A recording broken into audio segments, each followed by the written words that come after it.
farmer from Uttarakhand says, this basmati rice is my property, it belongs to me, and I will go and approach the Plant Variety Protection Authority to file it in my name. हाँ जी बोलिए.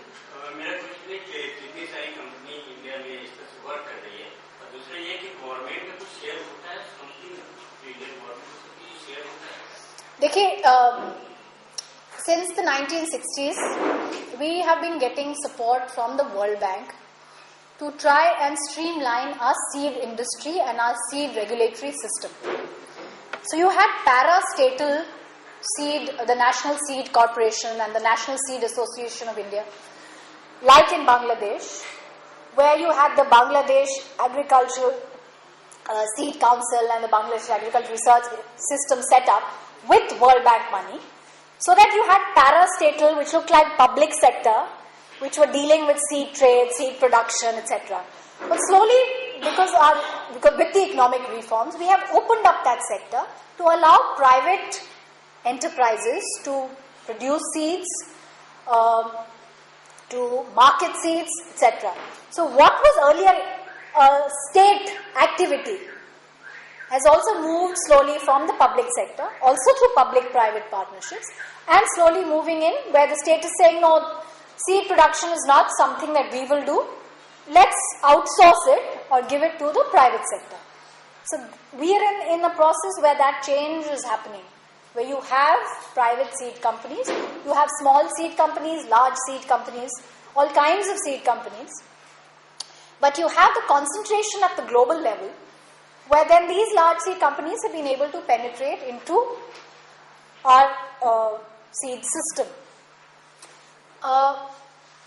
My point here with allowing farmers also and making them feel that, you are being treated, given equal rights as a formal breeder or as a company, is that you are also now allowed to file a PVP application of protection for your farmer's variety under the PVP Act.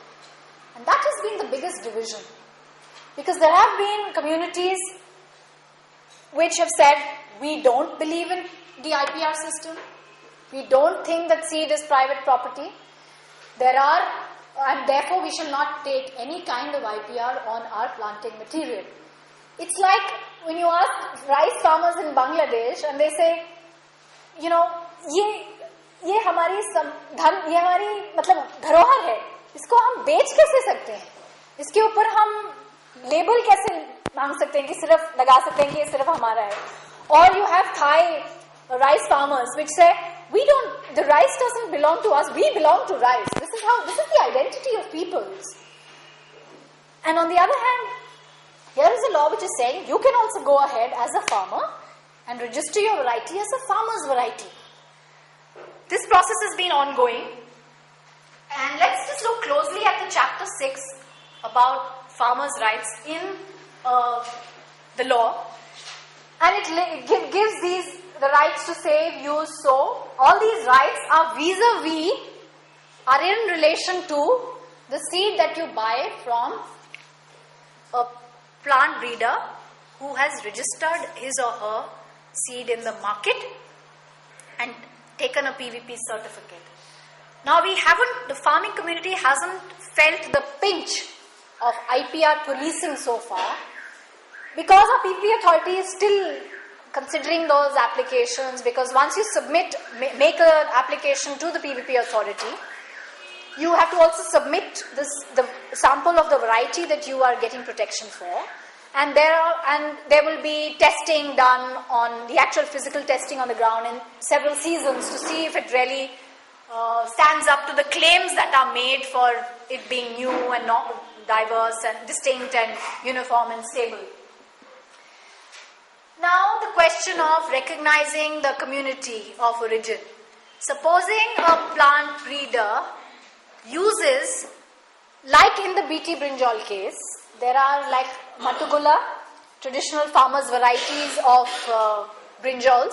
Supposing that is used as the raw material into which the company inserts the BT gene, develops a new product and comes to the PVP authority saying, I have developed something which is new, distinct, uniform and stable.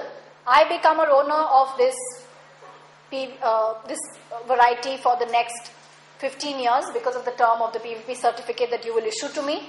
What about the farmer whose variety it was? What kind of recognition and reward and what kind of share will they get in the benefit? Now, there are a lot of ifs and buts about how this is actually going to be implemented because we don't have a history of doing that kind of benefit sharing.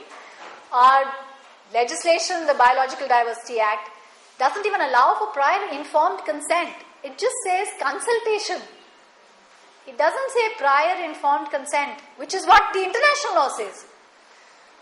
And so far, it is up to the national authority, the Plant Variety Authority, to take suo motu action, which ideally would have been the situation, that they recognize that they have and that's the argument they give for databasing. Let's just collect, give samples, put it in the National Gene Bank, and therefore we will take suo motu action. That doesn't work like that.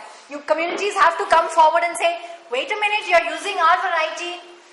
So that's a whole different burden that is put on to the farmers' communities if they want recognition and reward for any variety of theirs that has been used. Okay, now every time a company files for a PVP certificate with the authority, they deposit certain fees. That money goes into something called the National Gene Fund. Now, to try and entice and encourage farmers to come and deposit their samples and register their variety as farmers' variety into this National Register of Plant Varieties, something called the Genome Savior Awards were instituted. This was to recognize and reward our farming community which does innovation on the ground. You will get a certificate that you will hang in your house. That's a different thing, that under laws of SEZ, your land is going to be taken tomorrow and your traditional variety you will have no place to save and no legal protection is given to your traditional variety, and Monsanto will be the only company selling you seed. But you have that certificate to show that your innovation is rewarded and recognized by the National Gene Fund.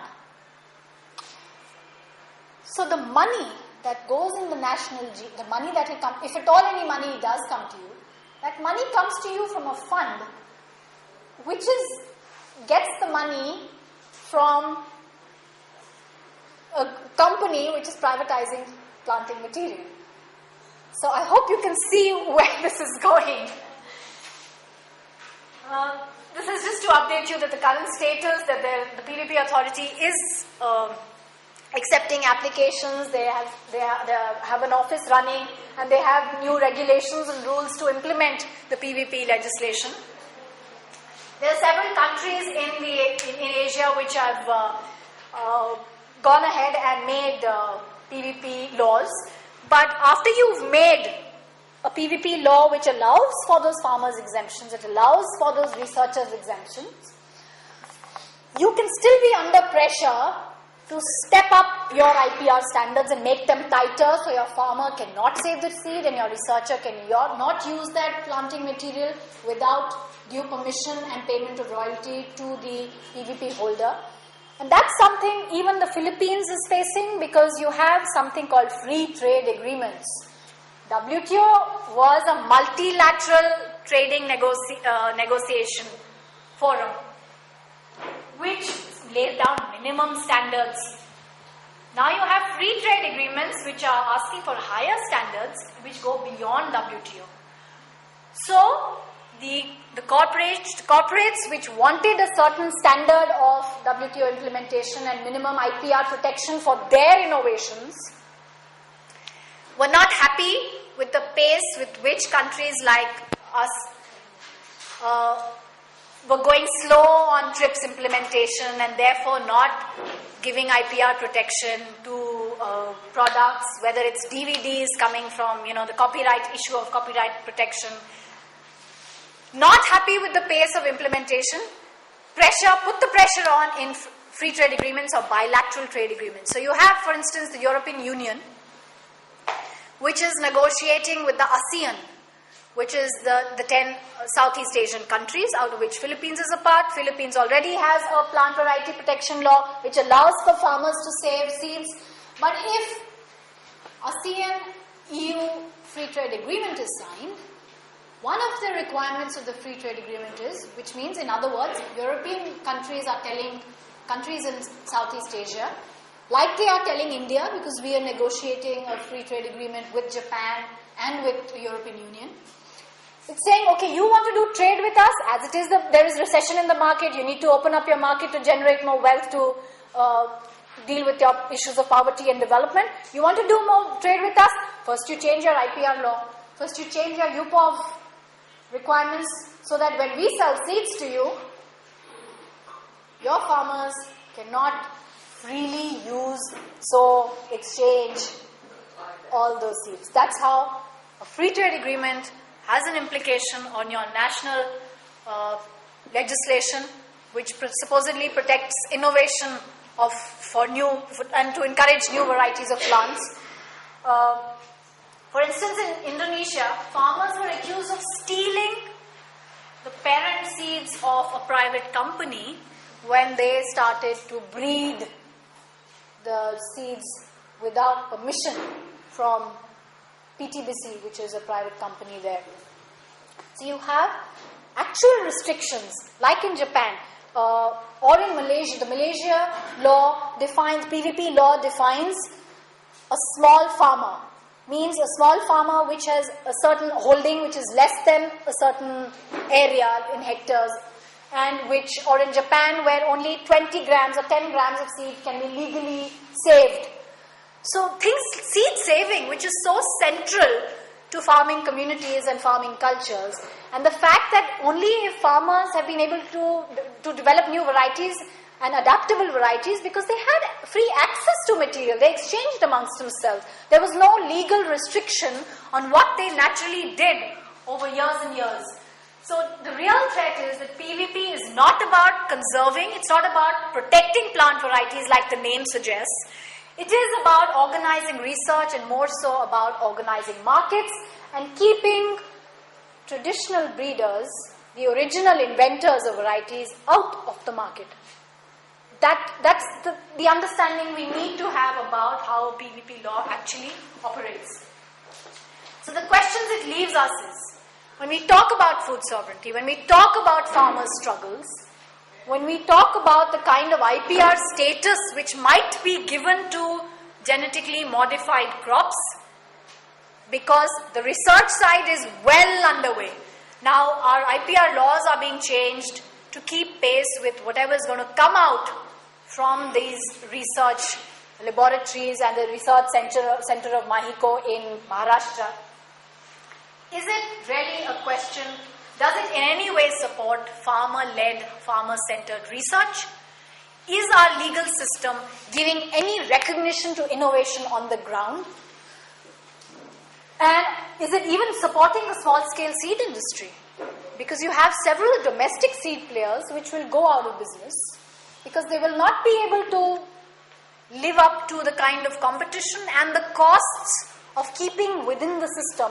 Because now if you have a new seed legislation which requires that your seeds will also be certified and conform to a certain degree of genetic purity, performance, etc., all of this comes with a cost.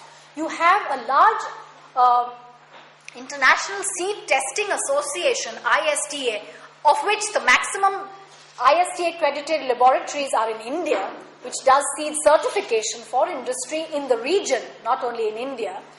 So all of these come at a cost. These are private seed certification companies it's a whole different business. You have seed research, which is a business. You have seed packaging. Then you have seed certifying. All of these are enterprises. There is money being made out of that. Then the prior informed consent of farmers is not something that our legal system currently allows for. Also the question of the kind of breeding which is being encouraged, which says that your variety should be uniform and stable in all agroecological conditions. Are we actually negating the diversity that we have on the field? And therefore, is this really anti-conservation?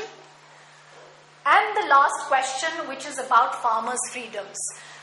the farmers' freedoms which were taken as a given, which were not articulated in any law so far, which have not been positively provided for, are being circumscribed within a chapter and a proviso of a chapter in our IPR legislation. Is this truly protection of farmers' rights? That's the question I leave with you now. Let's open it up, because let's have a little more discussion about this rather than this being a monologue. Break for lunch, 15 minutes. Madam, now we are discussing about IPR trips or PVP. I think why the question is, in our constitution, Article 246 says there are lists on which you can make laws. Certain items which Parliament can make. In certain items which state can make. This is the federal list. Yeah, exactly. So, 246 second list says agriculture comes within the statute of state. Then why can't we argue like that? Or why can't we ask our fellow men to fight against the right of a farmer is vested with the state? Central government should not make any agreement on agriculture. Even in contract list, agreements can be contract either can be central or by state. But any agreement on agriculture is specifically pointed out in our constitution that any agreement on agriculture, that means it cannot be in contract, it should be within the state list.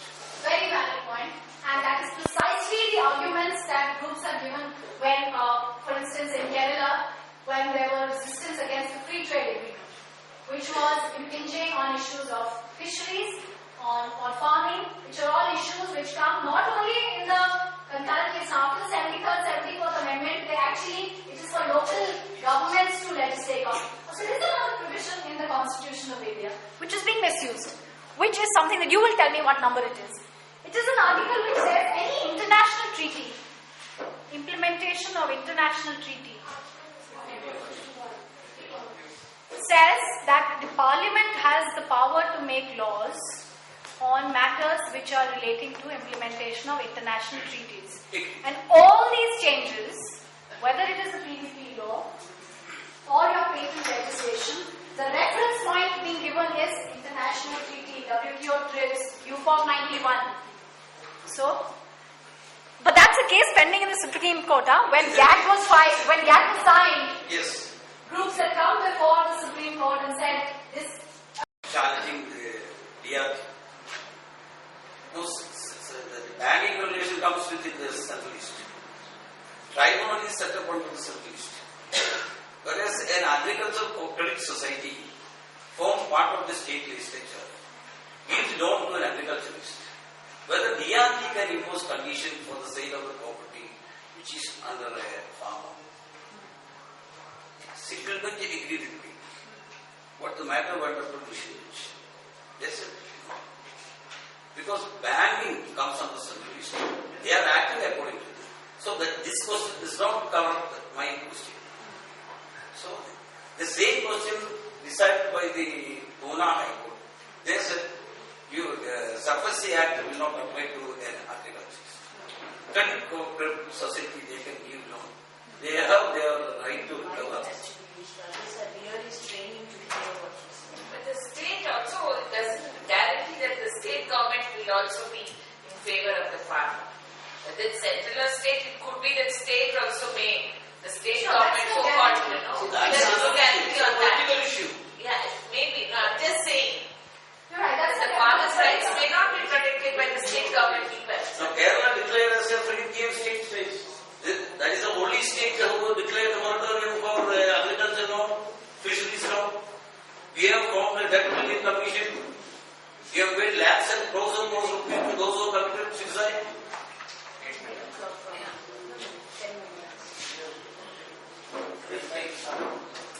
Yes, please.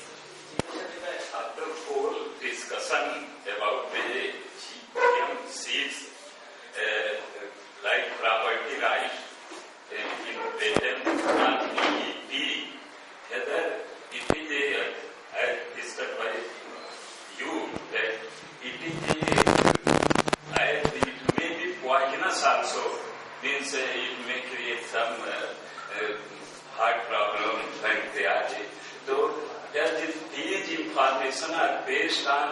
research done by all of you or us, or whether there is any such laboratory where we can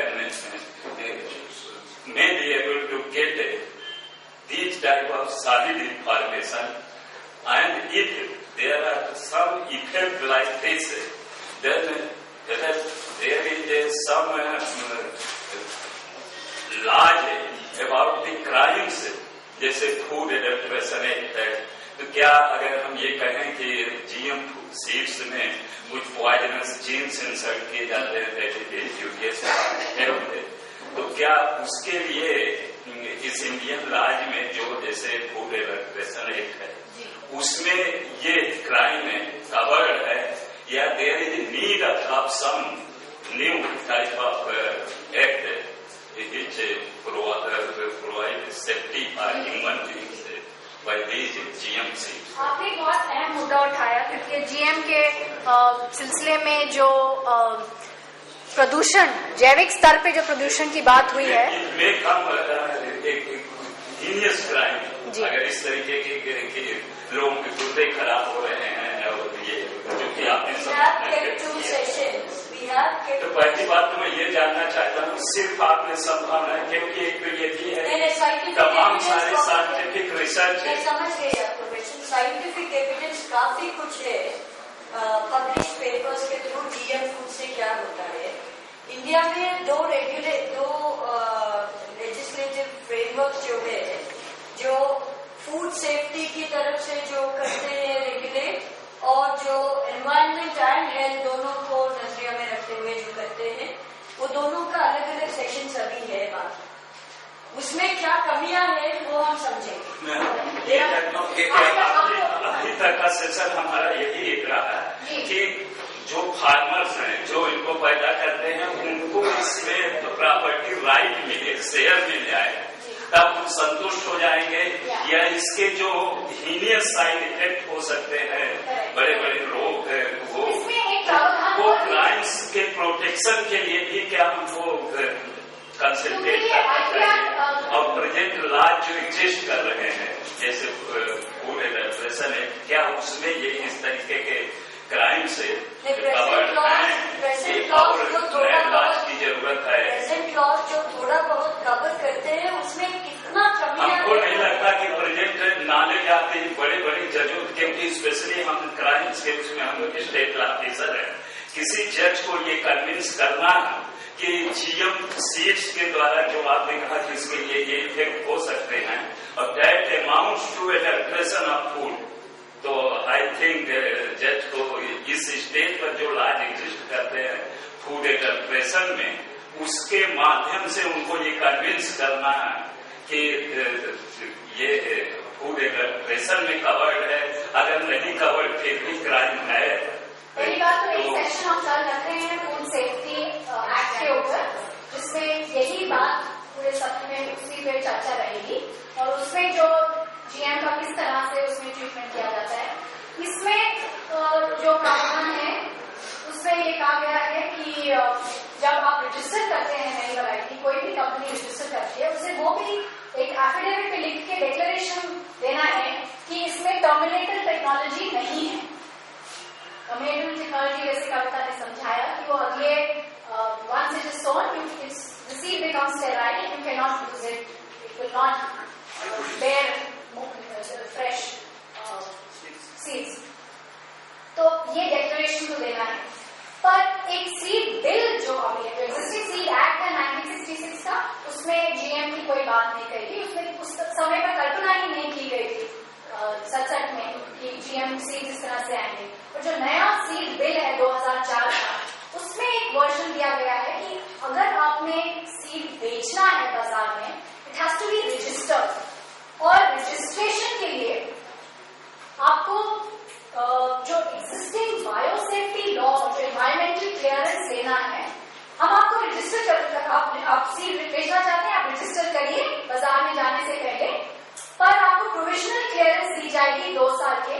उस 2 सालों में आपने जो existing biosafety law है उसके अंतर्गत environmental clearance लेनी होगी। पर अभी नेशनल बायोसेफ्टी रेगुलेटरी अथॉरिटी जो एक्ट जो बिल के में अभी चर्चित है, उसमें किस तरह के प्रोविजन हैं वो हम लंच के बाद उसके बारे में जानते हैं। बात यह है कि कई सारे लेजिस्लेशन ऑलरेडी है जो सीड को और food safety and food marketing को कंट्रोल करने वाले कई सारे हैं। कल शाम तक पता चलेगा कि हर एक लेजिस्लेशन का बेसिक प्रिंसिपल जो फाउंडेशन जो फिलोसॉफिकल फ्रेमवर्क हो, एनालिटिकल फ्रेमवर्क हो, वही बहुत शेकी है। उसके ऊपर से गैप्स है उस लेजिस्लेशन में, इम्प्लीमेंटेशन में और बहुत सारे प्रॉब्लम्स है। कई सारे हैं। हम एनवायरमेंट प्रोटेक्शन एक्ट के 1989 रूल्स के बारे में दोपहर में बात करेंगे, बायोलॉजिकल डाइवर्सिटी एक्ट के बारे में बात करेंगे। इसमें जो नहीं लाया गया है, जो सीड मार्केटिंग को एक्चुअली कंट्रोल करता है, essential commodities act, seeds bill अभी आने वाला है। सीड्स एक्ट जो है वो तो सीड मार्केटिंग को बहुत सारे सीड्स का कंट्रोल नहीं कर पाता है, वो बहुत पुराना है, बहुत गैप्स है। जो एसेंशियल कमोडिटीज एक्ट का सीड्स कंट्रोल ऑर्डर है वो कि उसमें बहुत सारे कमियां हैं।